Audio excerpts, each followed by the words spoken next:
आज हम पढ़ने वाले हैं क्लास 10 सीबीएसई मीरा के पद, जो दूसरा नंबर पोयम है। इसमें मीराबाई श्री कृष्ण के बहुत बड़ी भक्त थी। वे कृष्ण की आराधना करते हुए कृष्ण से बोल रही है, कह रही है, हरि आप हरो जनरी भी।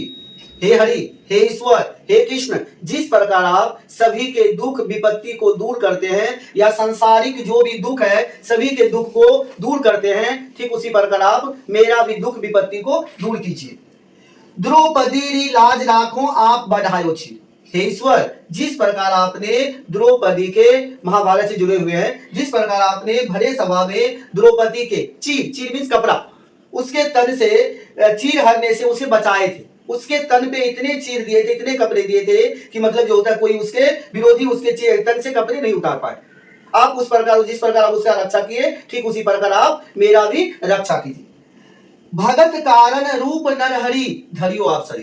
ये इससे जुड़े हुए जो थे भक्त प्रहलाद, जो हिरण्यकश्यप के पुत्र थे, वे अपने आप को बहुत बली समझते थे, क्योंकि उसको वरदान मिला था कि उसका मृत्यु ना तो रात में होगा ना तो दिन में होगा, उसका मृत्यु ना घर के अंदर होगा ना घर के बाहर होगा, उसका मृत्यु ना आकाश में होगा ना पताल में होगा, ना उसका मृत्यु अस्त्र से होगा ना शस्त्र से होगा।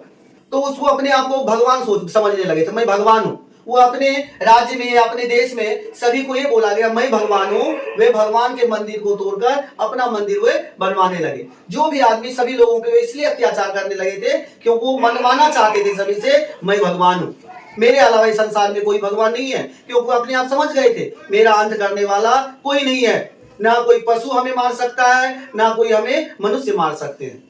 तो वे भक्त प्रहलाद, उसके जो पुत्र थे भक्त प्रहलाद जो थे, वे बचपन से ही जो थे हरि के, कृष्ण के बहुत बड़े भक्त थे, हरि के बहुत बड़े भक्त थे। ये अपने पुत्र को जो है उसके खिलाफ कि मेरे पिताजी को, अपने पिताजी को भगवान नहीं मान रहे, ये चीज उसे बहुत खलते थे, अखरते थे कि हमारे राज्य में हमारे देश में सभी हमें भगवान के दर्जा दिए हैं, सभी हमें जो है भगवान मान रहे हैं, लेकिन मेरा पुत्र जो है वो हमें भगवान नहीं मान रहे। इसीलिए उसको बहुत अत्याचार, उसके ऊपर बहुत अत्याचार किए, यहाँ तक कि उसे पहाड़ों से नीचे फेंक दिए, लेकिन भगवान हरि ने उसे बचा लिए। हाथी के पांव तले उसे कुचलवाने की कोशिश किए, उसमें भी जो है भगवान हरि उसे बचा लिए।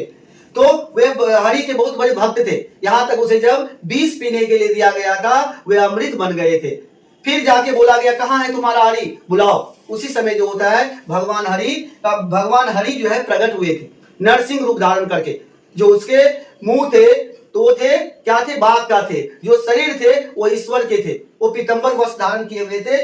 भगत कारण रूप नरहरि धरियो आप शरीर। कृष्ण भगवान के अगर सच्चे मन से अगर भक्ति किया जाए, कृष्ण भगवान हमें जरूर दर्शन देते, सच्चे मन से भक्ति किया जाए। तो उसी भक्त के कारण जो होता है उसका जो होता है रक्षा करने के लिए नरसिंह भगवान का रूप धारण किया था। तब उसके पिताजी का अंत किया था, जो उसका बोला गया था उसका मृत्यु न रात में होगा ना दिन में, शाम को उसका मृत्यु हुआ, ना उसका मृत्यु घर के बाहर होगा ना घर के अंदर। एक पांव भगवान घर के अंदर दिए, एक पांव घर के बाहर। उसका मृत्यु ना अस्त्र से होगा ना शस्त्र से होगा। ये नाखून जो है ना मेरा कोई अस्त्र है ना मेरा कोई शस्त्र है, जिस कारण जो होता है उसका मृत्यु ना आकाश में होगा ना पताल पे। भगवान अपने जंघा के ऊपर उसे बैठा के उसका सीना जो है चीर दिए थे। इस तरह जो है भक्त प्रहलाद को रक्षा भगवान किए थे उसके पिता से। बुढ़ तो गजराज राखी काकी कुंजर थी। हे ईश्वर, जिस प्रकार आपने एक बूढ़े हाथी गजराज गज के राजा को जिस प्रकार आपने रक्षा किए थे, ठीक उसी प्रकार आप मेरा भी रक्षा कीजिए। मीरा दासी मीरा लाल गिरधर हरो मुहारी भीर। हे ईश्वर, हे कृष्ण, हे हरि, जिस प्रकार आप द्रौपदी, जिस प्रकार आपने भक्त प्रहलाद, जिस प्रकार आपने गजराज की रक्षा किए थे, ठीक उसी प्रकार आप मेरा भी रक्षा कीजिए। मेरा भी दुख विपत्ति को उसी प्रकार आप हर लीजिए और मेरा रक्षा कीजिए। इसी तरह का वीडियो में कोई दिक्कत आपको समझने में अगर आ रहा है, हमें कमेंट बॉक्स में बताएं, हमें फिर से उस पर वीडियो बनाने की कोशिश करें। धन्यवाद।